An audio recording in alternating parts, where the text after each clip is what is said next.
Welcome to Occasionally Posh, where we enjoy life, laughs, and shenanigans. I'm your girl, Chastity B. And I'm Sunshine. Welcome. Welcome. Today we have on Darth Vader, but before we get to him, we're going to start off with our this or that questions, or what we call foreplay. Chastity, you go first. All right. So, what is your best time? What is your favorite time of the day to have sex? Morning or night? That's to me. Yeah, go ahead. Mine will have to be the morning. A lot of men like mornings for some reason. I mean, morning wood is undefeated. This is true. How about I you, mean, Sunshine? I would love to say anytime, but see, the way my body's set up, I'm not a morning person. So it take me a little bit to get myself together. So I guess a night. I mean, it ain't really gotta be nighttime, but I guess if I had to choose nighttime. I would choose in the morning, wake me up out my sleep, get my day started right. So I go to work, be like, "Hi, Karen, how are you?"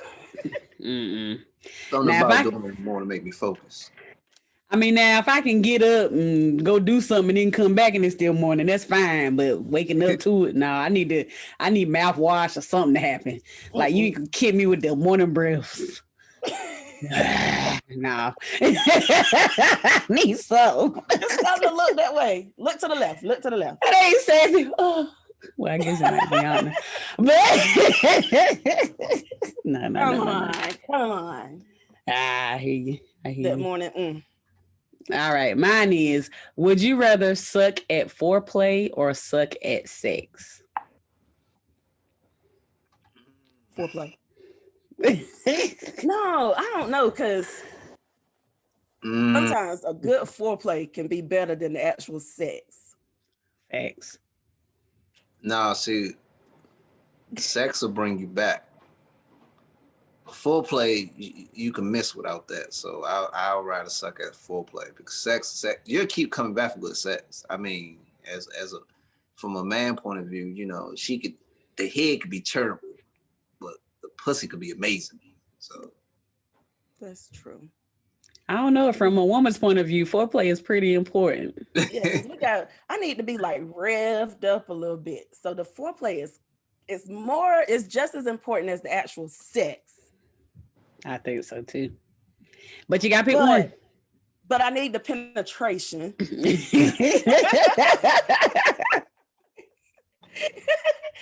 So I'm gonna say foreplay.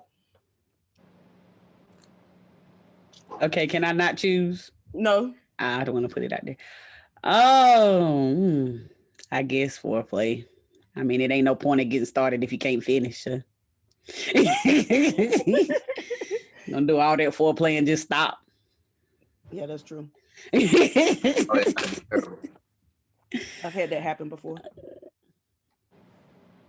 Explain. Never mind. So on to the next segment.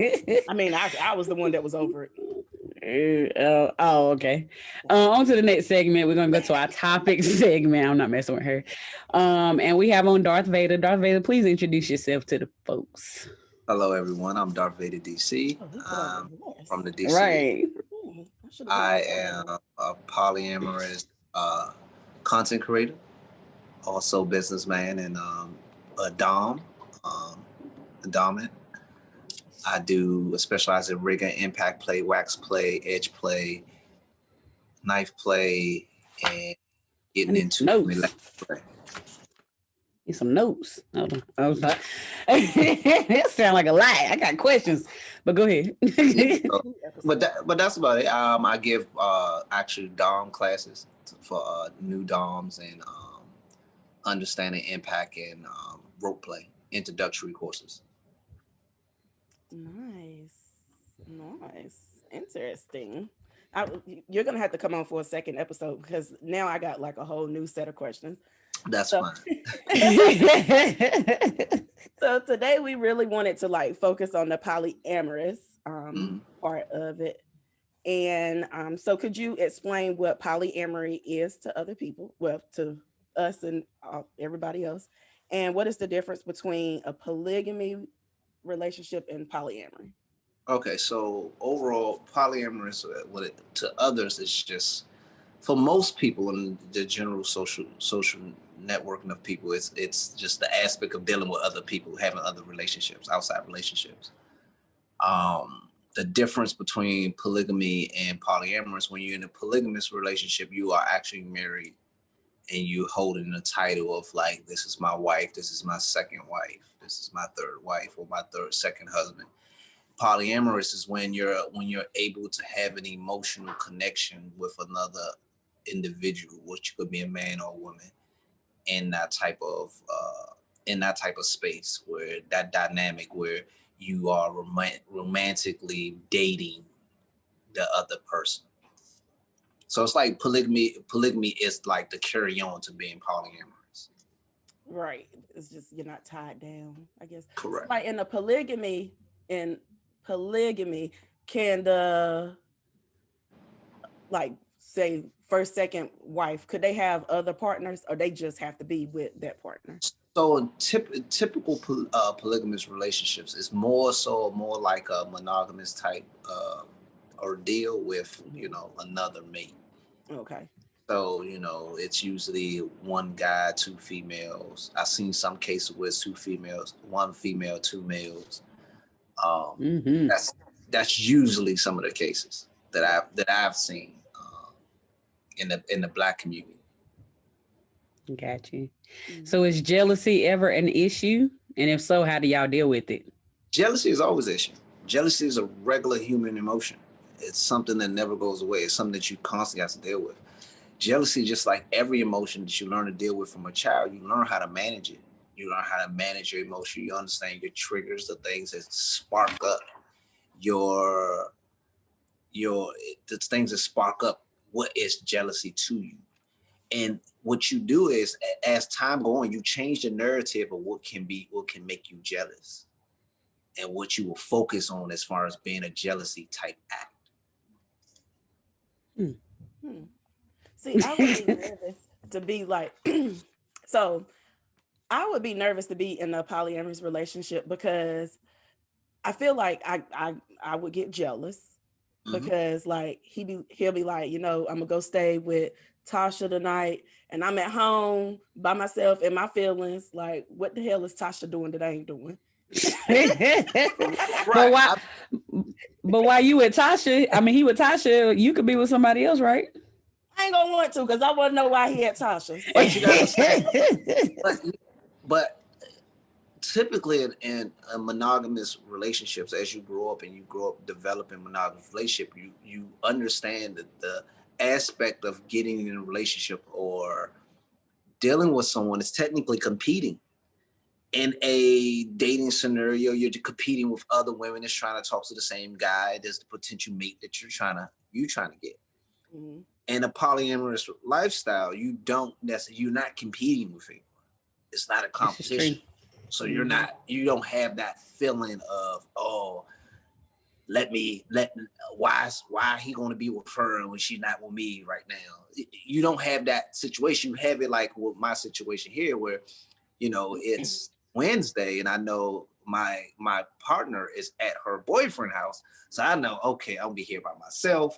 I get to play the game. I get to do this. I get to do that. I already got me a whole line of stuff ready because I'm gonna be here by myself that I'm just excited about. So Right. you normally can't. You get the TV to yourself. You know what I'm saying? You don't got nobody waking you up in the morning. I don't gotta be quiet. I can listen to music in the morning. I like music in the morning. She don't. Now I can do that. I get it. It's just I'm an emotional person. I feel like these emotions will get in the way. Emotions are great. Having your emotions are great. That's the great part of being polyamorous relationship, where you can explore those emotions, and you don't have a cap on your emotions. You know, your first partner can't deal with your emotions the same way your second partner may could. So those dynamics actually help strengthen you, and it actually helps you give another perspective of, you know, how you're managing the situation. And if you're managing incorrectly, you know, the other partner can help you see that. Okay, That's that do real. make sense. That do make sense. So what Okay. is what do you think is like the biggest tool to make a polyamorous relationship effective? Patience, patience, Wow. That's patience. in a relationship. Right. But it's not just patience with them, it's patience with yourself. Making sure that you know how to calm yourself down. You know how to like let things happen. A lot of times people don't have the patience to let things happen, to let things transpire. I mean, us in relationships, when things start to go bad, and as they say, for women, you got like those warning signs of this man is going to be bad, or this warning sign is going to be this, and then you take it to the, then you focus on that, and you don't Right. let it play out. So you got to teach yourself patience to be able to, you know, on yourself, so you don't overreact or react in the situation. Right. Makes sense. So how does your lifestyle affect your friends and family? Do they have an opinion, or does it make a bridge where it don't need to be sometime I, or anything like well, that? I've always done things my way. No matter how much things have changed throughout my life, I've always done things my way. I was the first one in my family to go to the military. I'm the first male to actually graduate from high school. So and I'm just the first to, like, you know, start my own businesses, buy my own properties, and so I've always done things my way, in the non-traditional way my family has done things. So it's accepted. Friends wise, not so much. I call my friends, my boys, my brothers are great. Um, and it's a great, we talk to each other, we hang, but I know from their wife, I can sense the tension from their wives when they know that their husbands are going to come hang with Mm-hmm. them. They probably like don't get no ideas. Yeah, definitely don't get no ideas. You know, because you know he crazy. Yeah, you know, so it's one of those things where, you know, you make your own bed. You know, you lie. I mean, I understand it, but for me, like, as far as family, work wise, everyone knows that I'm poly, so it's not a secret. It's not nothing that I hide. And as either you going to accept it, you're not going to accept it. I mean, I coach at like a high school, and I've been coaching it for 5 years. And every parent, when they first come and, you know, they meet coach, and they figure out coach has at the time I had my wife and my girlfriend, but now I got my two partners, and they meet my two partners and they're like, oh, this is real. It's not just happening on TV. No. Right, it's not just on TV. So I mean, it's the looks at first. You get the looks at first, but then after a while, you know, it settles down, and then it becomes something normal. You know, Right. right? Take it Right. So this is not one of the questions, but it's just something I just thought about. So it's actually two questions. What made you get into polyamory? Like, was it in. introduced to you, or is it something that you just decided on your own? And then my second question is, do you have a main girlfriend and other girlfriends, or just girlfriends? Okay, so what made me get into just full blown stepping into it?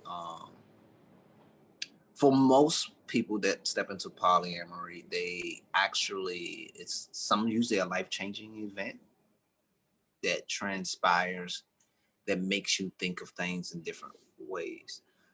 I've traveled all over the world. I lived overseas for 8 years actually, um, and I was pro monogamy for years, for a long time. But towards my last monogamous relationship, we were running into like issues where my, oh, hold on, sorry. Answer my call. We ran into issues where where she felt that I could do more. So basically my last relationship, she understood I could do more. And she had a very beautiful outlook on life. And towards the end, we were engaged, and actually, so she passed away from an immunity disease called lupus. So I'm a very big lupus advocate. You know, we donate every year. We do the lupus walks every year and stuff like that. So her passing made me look at life different, because one of her things that she always says, make sure that I'm okay. And for me, as far as having a lot of love to give, the aspect of keeping myself down, as in locking my emotions up for just in one person and not being able to explore how I want to be able to love, I felt as if this was the right way for me. And that's been about almost 10 years. Wow, That's deep. that is deep. I almost dropped a tear. Whew, I gotta get So myself extra. together. I cannot. Yeah, I Get was like, on oh my my God, I nerves. wasn't expecting that. That was like, I don't know, that was huge. Yeah, so it was big for me. So your second question about, so I have Quincy. She's a adult content creator on Twitter. She's about 80 something K followers or whatever on Twitter. Quincy Rowe, she's my life partner. She's been my life partner for the past 8 years. I do have 5 other girlfriends alongside Quincy. Um, I don't necessarily, there's no hierarchy. I don't believe in putting a hierarchy within, like, okay, she's the main girlfriend and y'all the side girlfriends. I don't believe in doing that, because that breeds competition. That breeds the thought pattern that someone can dismiss you. And that's not something that I want anyone to have to fear, that someone else can wake up and their reactions to how something that you do can have effect on your relationship with me. If you got your own separate relationship with her, then that's your relationship, but it doesn't affect the relationship as with me. So I have those 5 girlfriends, and then I have 7 submissives, which are which are subs that do various different dynamics in my life. It's like 5, 6, 7, 8. No. You got a lot of stamina there. Ew. wait, I got another question. How much do you Okay. spend on Christmas and Valentine's Day? Huh? How much do you spend on Christmas and Valentine's Day? That's kind of undisclosed, you know what I'm saying? And I fill out a lot of paperwork. Actually, because Christmas, all of us here for Christmas. On my Instagram shows that with me, with all my girlfriends for Christmas. Oh wow, they Wow. was all at the house. Ooh, I bet that was Yeah, they're okay. Don't come. All of them here at the same time. We play Y'all be games. real cute. Whew. that y'all do be playing games. Play games. Um Go ahead. how do you find the time to have all these folks? All my women are empowered. It's not a lot of times people look at polyamorous relationship or polygamous relationships, and the aspect of the polygamy, like the TV shows, is where you get the women that they're housewives and they don't do nothing, and then the man got the 2-3 households. No.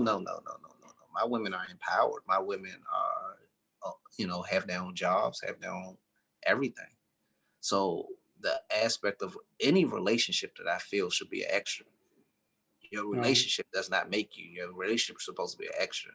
So I don't necessarily deal with women that I have to take care of. Right. You know, I only deal with women that's like, if, you know, one of my subs, she's a consultant for a living. You know, she makes a great living, has a master's degree from Harvard, a bachelor's degree from Chapel Oaks. I mean, so she's just, you know, very intelligent. It's just, you know, she just finds time for me to be her extra. So are all your subs, are they local or do you do like? I have two that's away. That's like one in New York and one in Jersey, and the rest are like local. So Okay. explain to the people that may not know what sub and dom is, what it is. So I'm what they call the dominant in the BDSM community. I'm what they call the dominant, and the subs are submissives. Subs can be totally.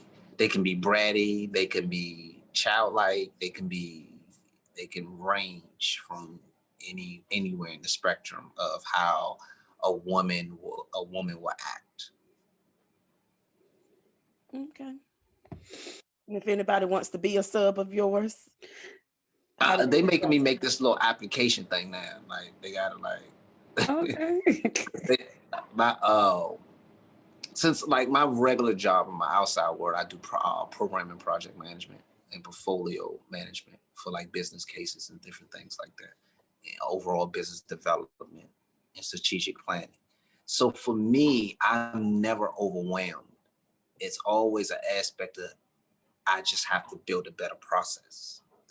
I never feel like I don't have enough time or I'm juggling too much or I'm overworked. I just feel like once I build a better process, it's going to work.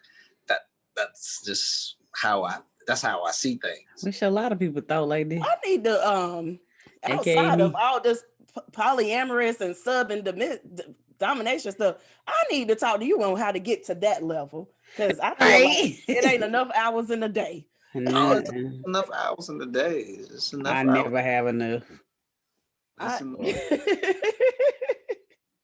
Terrible. So, oh, go ahead. No, go ahead. What is the most rewarding part of polyamory? The most rewarding part of it, I can say, it's not the sex. Sex is good though. But the most rewarding part is the level of companionship and the different fabrics of how you live your life.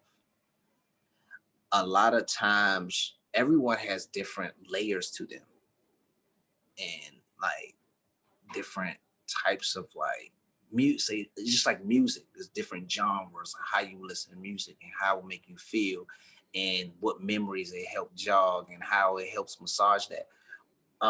So being poly helps every fabric of like, you know, I like listening to DMX, so one of my women a little hooder than the other, but I do like some classical music and different things like that. I like to go to galas and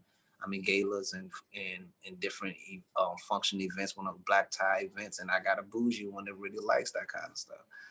You know, I drink scotch and I like to go to cigar lounges, and I got one that just drinks. She don't smoke. And then there's times where I just want to go to the winery. I want to go to the go-go, or you know, I just want to go to the regular club. It's like I have someone for everything. Wow. And never a situation where I'm unaccompanied at somewhere that I want to whatever I want to do. I can understand that. Because, you know, like if you have like a monogamous spouse and y'all don't necessarily like the same stuff. Like I like to do artsy things, and I don't meet a whole lot of guys that like to do artsy stuff. They're like, I don't want to do that. So it would be great to be able to have somebody that I can do my fun little ratchet stuff with, and then have somebody I can do my little artsy, be classy type of stuff with. Like that would be lit. Because the thing is a lot of times, so what your artsy different things like that you want to do, a lot of times your friend's supposed to fill that gap. But it's a different scenario when you go do something with a partner rather than doing it with a friend. All right. You know, Fact. it feels different. You know, Right. you get a different effect out of it. Yeah. I mean, my friends, some of them, a lot of my friends don't really like the type of artsy stuff that I like. And as I don't like the artsy stuff that they like, you know, Sunshine, she's into like Christian music and stuff like that. And I'm not into that type of stuff. I mean, And I like I don't like invite them. Exactly. I already know. sometimes I be like, gosh, I feel so bad because I ain't go. But but I mean, I can understand like I am a person that I do want like a monogamous relationship, but then as life goes on, the older that I get and the more that I talk to people that's in this lifestyle, I kind of get it and it kind of makes sense. Like, why just settle for one person whenever you can have multiple people that could satisfy every dynamic that you need satisfied? Because I feel a lot of times whenever you are in a monogamous relationship, you get all of something, but you miss out on another Correct. 50% of your life that you can't get because your spouse doesn't necessarily want to do that.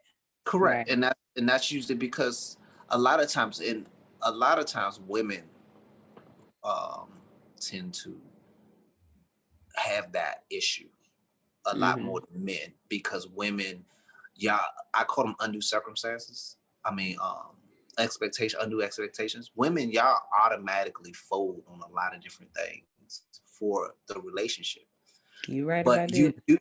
you do it without even telling the man. That's Yep. so Yeah. that's the key. So a lot of times, as the relationship develops, and if the relationship gets on the rocks or in dealing with things, a lot of times I hear a lot of therapists say that they hear all this I've done for you, and the guys look like you didn't do anything. I was right there. You liked everything. No, I didn't like that. I went there for you because you were there.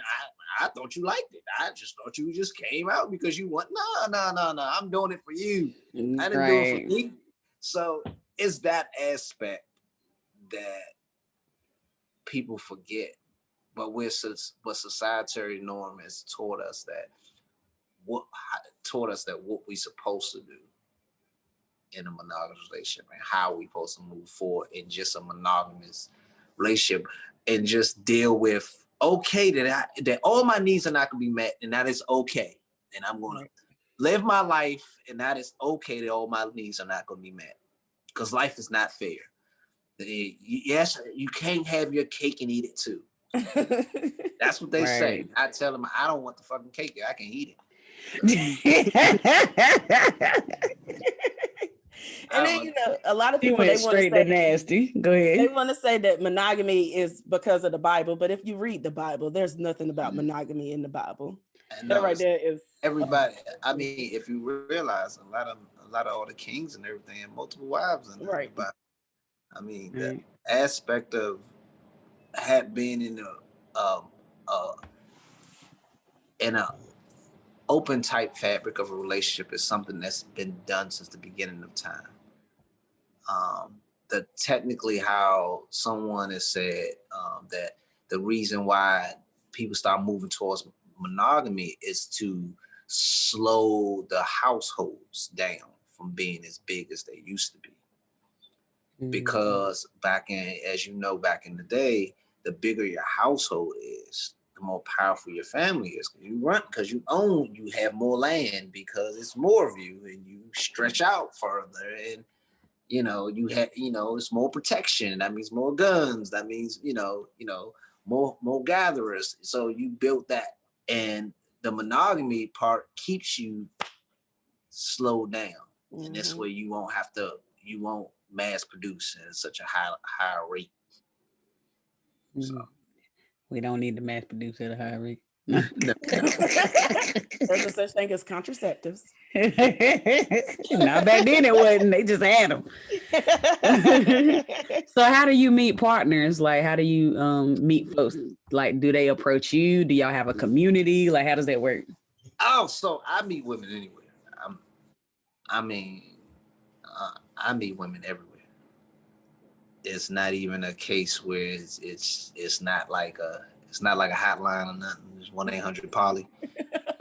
Nothing Dang. like that. It's, to be perfectly honest, I meet more women now that's more like, okay, than anything. Like, oh, yeah, like, oh, tell me about it. Oh, okay. So you're able to date? And I'm like, yeah. Mhm. I already They know what think that they means. ready. Right. Yeah, They think they exactly. I ready. already know that. Mhm. They want to test the waters. So have you ever had an issue of somebody that said that they was okay with it and then they wasn't? Yes, my ex-wife. Yes, definitely. Oh wow. Definitely. She I took it as in she, in her mind, she thought, which she thought that, okay, once we're married, You was things would something. be different. That's the wrong approach. Like, I'm your wife. And this is the thing she said in therapy, was just like one of the funniest things to me. It was just like, I'm your wife. And I was like, so. So the aspect of, because I It was just like so, like so, because you said compromise. So compromise would be one of two things. Compromise would be one of two things. I stop being poly and I'm miserable. You stay being poly and you're miserable. Somebody got to be miserable. Yeah, that ain't an option. Or That's shouldn't be. I ain't gonna that's not say an ain't. option. Right. That's not an option for me. I refuse to be miserable, and I refuse to have you be miserable. Right. So it's but when she first, she got into the relationship knowing that this is how it was, but in her mind, that once we became married, that she thought that yes, like we're married now, and so still with so what made you like want to marry her if she no okay. So my ex-wife, she had all the same characteristics as Quincy, as my partner, because we was together all at the same time. Um, Quincy has no aspirations to get married ever, uh, and my ex-wife did. And for me, it wasn't those.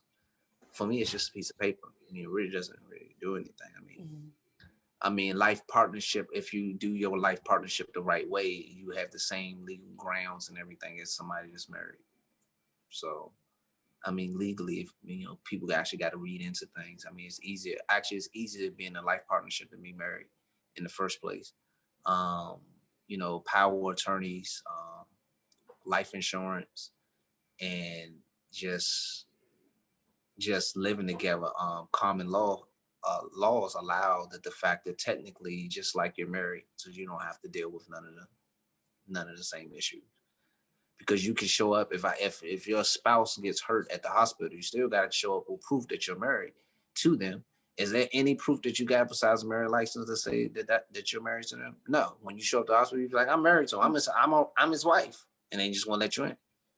Same thing as being a partnership. So if you're a life partner, you just got to put parameters in that make sure that they be taken care of for the rest of their life. so was Quincy at the wedding?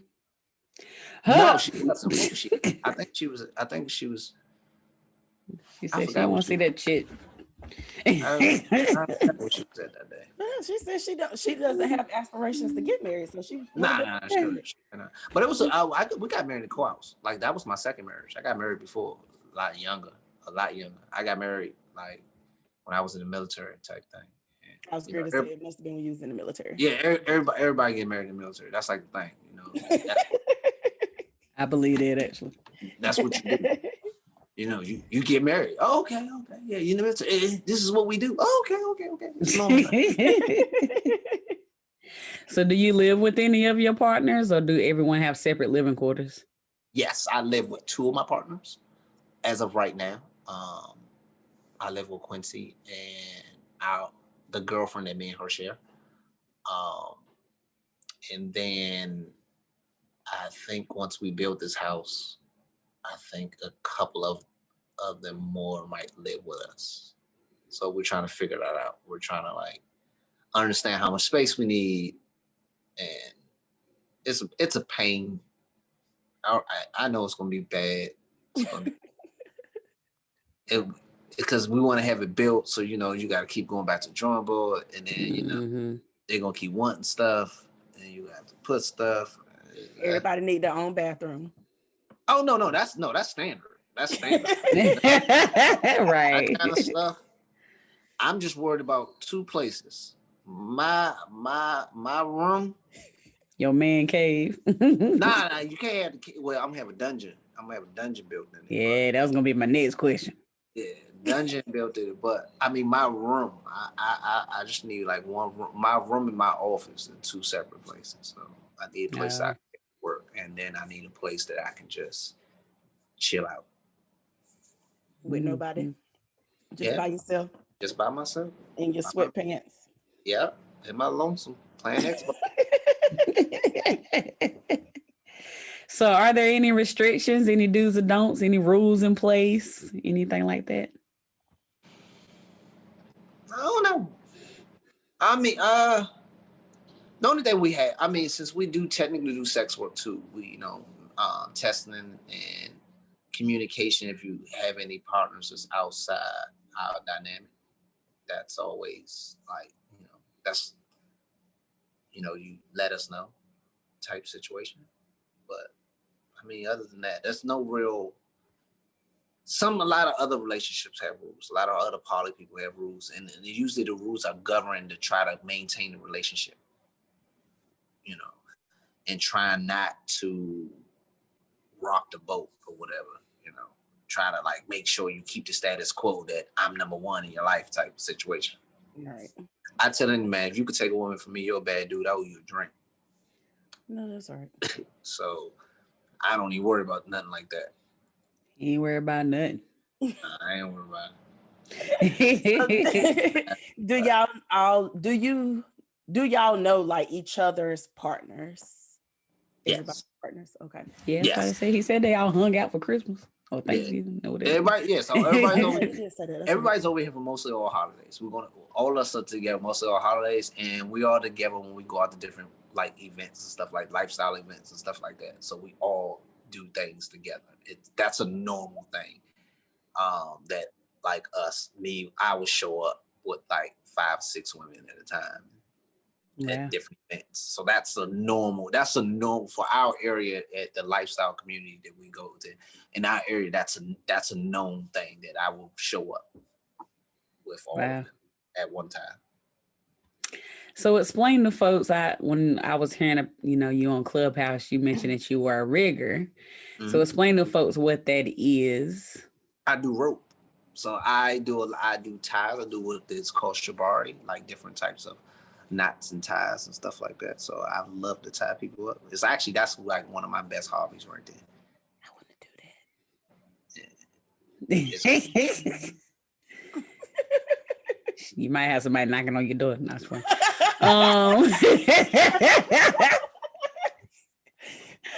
So. How did you learn? Private. I do private sessions though. I do private like sessions, rope sessions and stuff for couples and ladies, couples that the guy wants his wife to get that experience and stuff. So I'll do I can do the ties and stuff, and then go take coffee break or whatever like that while they play with it and stuff like that, and take her out and different stuff. So I do like different sessions and stuff like that also. And what state are you in? I'm in Maryland. In Maryland. It ain't too far. Next time I go up there from work, you coming with me? Oh man. So wait. Do you travel? Like if somebody wants you to travel? Yes. So we do travel. Just like Quincy's into content. Heavy into content. So she travels for what's called and I always usually accompany her. That's just our norm. So like we travel a lot. I mean, we try to go to Atlanta once a month, New York once a month. Well, I go to New York too to see my subs. So travel once a month. We should try to get like a class of rope tying and get them to come? Yeah. Hey, only thing I can tell you is buy the rope off of Amazon. It's cheap, like $14. It's a 3-pack. So buy some rope, and then we'll just go in, and then I give y'all some ties just to do on yourselves, some individual ties, just to get yourself moving, and then that's it. It's just practice. We're gonna work on that, Sunshine Project. Oh man, you made me forget my question now. I'm sorry. No, you're fine. Well, what's your advice if people are interested in your lifestyle? What advice would you give them? The main advice I can give them is to a man or a woman, to a couple. Either. Both. Oh. All right. To a man, I have a couple things I always tell men. One, don't think with your dick. Two, do not go after a woman that's exactly like the primary woman that you're with. That's like the number one mistake. Oh my Lord. And three, you signed up for this, so you got to take it. To a woman, try to be as open-minded as possible. Always put yourself in the other woman's shoes. And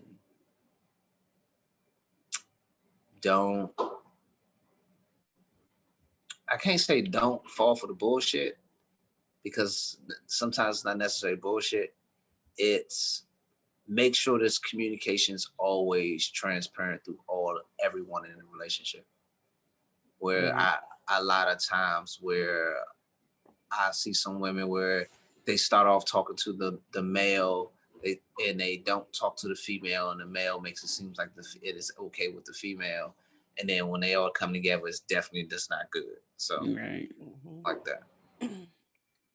And to a couple, just make sure that your partner is not doing it for you. That's big.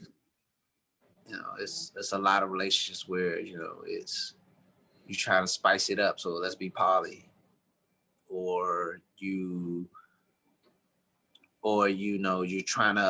just trying to please your partner. You're not necessarily pleasing yourself. Because I meet a lot of women a lot of times that they meet us like at different social events and stuff like that, and my husband thinking we should get another woman. And he's thinking, he's thinking with his dick, and it's okay. He's thinking with his dick because you're a man. That's what you're supposed to. But she's like, yeah, I'm bi, but she's still like other dick too, and she's making an illusion that she's giving her husband an illusion that your dick is the only dick that can ever satisfy me in this world, which is crazy. I don't know. I don't know. But, I don't agree. I digress. I mean, the thing,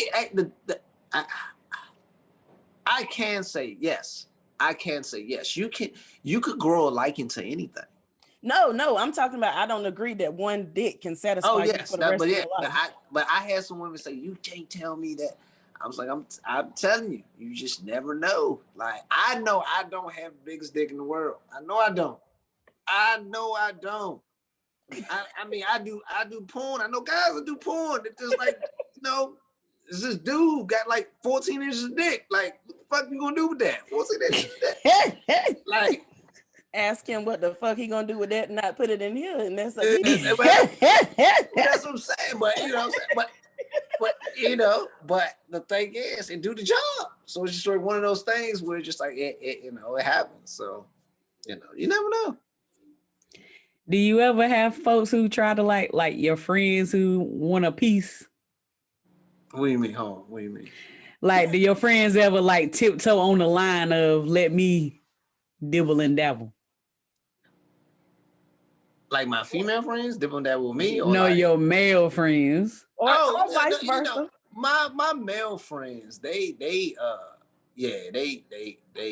always like My thing is, I make sure I make sure nothing like that happens with them, only because of the fact that it's like, I'm trying to put this down. Okay, so cheating as a whole. I know that you're cheating. If you're cheating, you got yourself a little boo or something on the side. That's your business. That's your business. Right. You know, I've been in clubhouse groups and they talk about, oh, we got to police out men and make sure they out here. Nah. That's none of your motherfucking business. Ain't got time. One, it's none of your business. But I'm not going to be the one that's supplying you to make sure that you can cheat. Right. I understand like it's a difference between lying, saying that you was with me, and bringing the pussy to you. There's a right. there's a big difference in that. Like, right. I help you stay out of trouble, but I'm not gonna bring pussy to you. I'm just not gonna do that. I'm sorry. But female friends, oh, I get tried. Now I get tried a lot. Now. Like, back in the day, it wasn't so much, but now it's like I meet women and they try me. Like, they really like, oh, so you do all this. Okay. Curious. And I was I was asking one of my female friends, and she was saying, like, the reason why so many women are coming on you, because if you got all these women and they're happy, you must be doing some shit. They gotta figure the fuck out. Like, it's a curiosity at this point. It's not even the aspect of it. If you got something going on, you have to have something going on, and you got this many women. I said, okay, I never looked at it like that. Yeah, you definitely doing something right in women's eyes. Yeah, and they like, he got all those women and they content with it. Let me see what this is about. Right. That good. I just can't believe that shit that good. Yeah. So have you ever had anybody, well, okay, so you're a Dom. Do you switch? Does anybody ever Dom you, or you just predominantly Dom? No, I'm primary Dom. So you have some people that are switches that do switch, to do submit as some men. I don't understand it. I'm not saying it's not right. I just don't understand it as a dominant person that I am. And being able to submit as something that I haven't been developed to be able to do. But I don't see nothing wrong with it. I know a couple guys that do submit. One guy that actually wears a collar and everything. And I tell them it takes honor, and it's just a lot of honor and respect in someone that's able to submit to someone else. Right. I want to be a Dom. I mean, you could do it. You could do it. I mean, some men like it. Some men like that. Some men like the aspect of giving up control, because they can't give up control. So them being dominated is a way for them to get the control taken from them, and them allowing to relax. Yeah, they say a lot of folks who are in like leadership positions that's the reason why they like that, because they have to be leader all day long so they can come home and let somebody else lead. Correct. But and then you got some people like me that you're just, I mean, I always got to be up front. I don't know no other way. I don't feel no other way about it. Right. Heck, I had another question. I forgot what it was. Oh, knife play.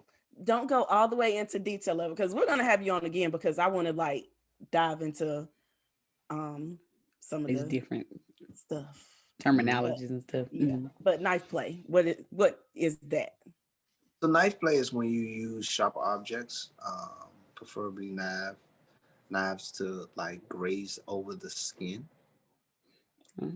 A lot of times you do it after other sensual type of play, like an impact play or a wax play or something like that, and it gives an extra feeling, an extra adrenaline feeling to your body, as it's been crest over it after, like, say your body's stinging from being spanked.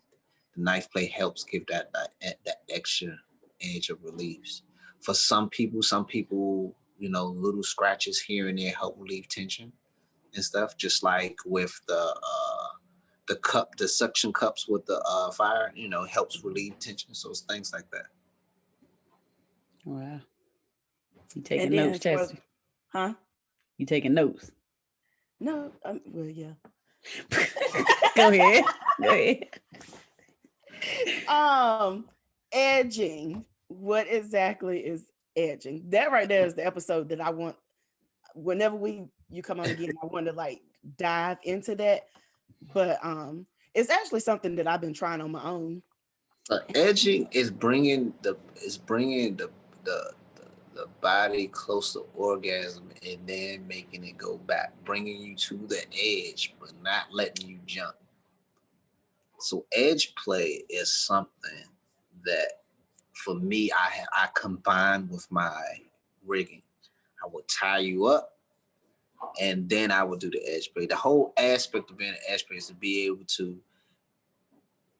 understand that you're going through your orgasms, going through the things that you're going through in slowly but surely keeping you on that edge and keeping you on that edge for as long as I can keep you there. And that's the best part about edge play. So Because if how I do you can stop an orgasm? Like if I'm there, it's no hard. no no but no not if you're giving me the control during the edge play, you're giving me the control. So I'm telling you not to come. But I'm no, what if they can't? huh? But that's what He said he a professional. yeah, that's when And I'm not. sensing it that's when sensing it and understanding, like, all right, it's just like for women, like when you know you sucking dick and you know you feeling about to come and it gets a certain way hard and then it's like, yeah, so that's how the same way, like there should be some reactions. Your man or woman that you're with should be able to notice your subtle signs and be able to understand your subtle signs as they come. And that's for overall, for any type of pleasure when pleasing your spouse or being with your spouse, you definitely need to go in and look at the signs of how they're reacting. You have to. If you're just going through the motions, you're just trying to get your nut, it'll show. That's why a lot of times women with a higher body count has a better chances of orgasm than a woman with just, you know, married that high school sweetheart. Because if you married your high school sweetheart, that's the same guy. That same guy that's been fucking you since y'all was in high school is still gonna be fucking the same way in the next 20 years. I hope not. Oh. He is Cause he, missionary doggy style. cause he think it works. Right. Right. Ain't nothing wrong. I'm getting it in. For you. That's true. Yeah. Yeah. Oh man, this all is so good. I wish we could just keep going, but we're gonna have to have you back. It was like the first time whenever he came into Clubhouse in that room, and I asked the question, and everybody was like, just quiet, listening. Like That probably happens a lot. I tend to try to not talk that much in Clubhouse now because but I don't everything be you trying to say is so monopolize. interesting. I just don't be trying to monopolize the conversation. It's supposed to be, you know, I look at it as everybody's supposed to be able to talk and be able to express their ideas and different things like that. And like I totally understand like not agreeing with people or you know the different views. So it's just like for me, I go in there to listen a lot of the times, but then sometimes it'd be like, come on, man, y'all going really, really. Yeah.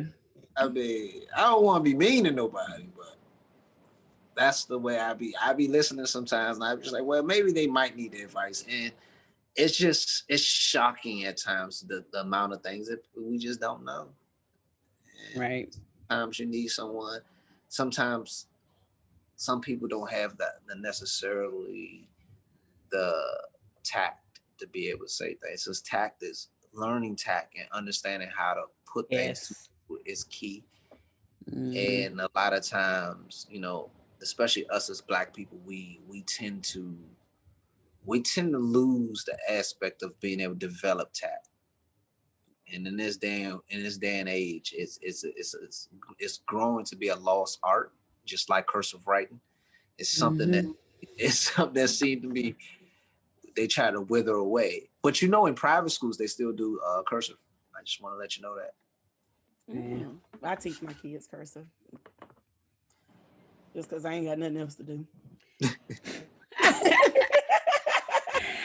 Well, tell folks how to find you on social media, your OnlyFans, whatever you want to say. My OnlyFans is DarthVaderDC, just like my Twitter is DarthVaderDC. Vader Party Life on Instagram, and that's how people find me. I mean, I'm always around. I mean, if you're in the DC area, you know, I'm definitely always around. I'm everywhere. For the most part, I'm everywhere, but I'm nowhere at the same time. Yeah. COVID got me nowhere right now. I ain't, you know, COVID's that it's gonna be what it's gonna be. If it ain't killed you by now, I don't know what to tell you. I just mean I usually travel for work and I'm stuck at home, so. Oh yeah. I totally different lifestyle. I can't wait to go back in the office. I mean, I haven't worked inside the office in about 7 years, but as now I'm ready to go in the office. Oh man, I can't wait. Right. Right. Well, thank you so much for joining us. All this information was amazing. Chastity looked like she got about 8 more questions, but we're gonna cut her off. Hey, and she gonna have to wait the next time. I have a notepad, like, so. One of the main things that you do, especially when you in everything that I do, and the main thing that we Black Sin and Sir Jax, we started to make sure that everyone understands that everything that I do in my life is about consent. It's the allowance of a woman to allow me to do the things that I do. Nothing is taken. Although I'm a dominant, nothing is taken. Everything is given. And for that to be circulated in every conversation, that the consent of a legal adult to be able to consent to the things that's happening, especially with a poly relationship, and being transparent and communicating that to everyone. Right. So that's one main key factor is consent and understanding transparency. Yeah, I agree. Consent is number one. Well, I need you to get some thick chicks on your Twitter timeline. Now you got all these skinny heifers now. actually, you know what? I got a scene with JJ Love. Like she's thick. Quincy's thick. Southern Lord. Quincy is shaped thick. Yes. Okay. Yeah.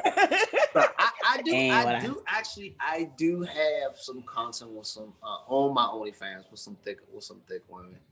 They're not on my, because some of my content is with women that don't have no face, and so I don't show their face. They wanted to be recorded. They want me to post it, but the only issue is back then when I recorded the content, I did not have the understanding of the editing software that I do now. So now that I have that editing software, I can do all the editing and things that make the promos and stuff to put it on the Twitter. But that's why none of those promos on Twitter, because of the simple fact that I just started learning how to use the application. So I used to try to get people to help do my my editing, but then like I had to tell somebody one day, if I got to learn how to do your job, I feel sorry for you. So I had to learn how to do his job. So now I don't have to pay him no more, and I'll just do it myself. Right. So I have to go in and edit that older content to make a promo for it, so you'll be able to see that. All right, I would be looking. All right. Well, thank you so much for being a part of our podcast. We truly appreciate you, and we definitely gonna have you back. Chastity probably say next week, but we'll at least give you a couple weeks. Come back. You know, next week. What's the Just send me your number. be on the phone till 2:00 in the morning. So you said He got things to do. He ain't got Let me tell time. you, especially on a day like this when I'm by myself, I don't got nothing. he's But like, I'm trying to clean. I'm at home by myself. hey, nobody clean like nobody do this military clean like I do. I mean, they clean.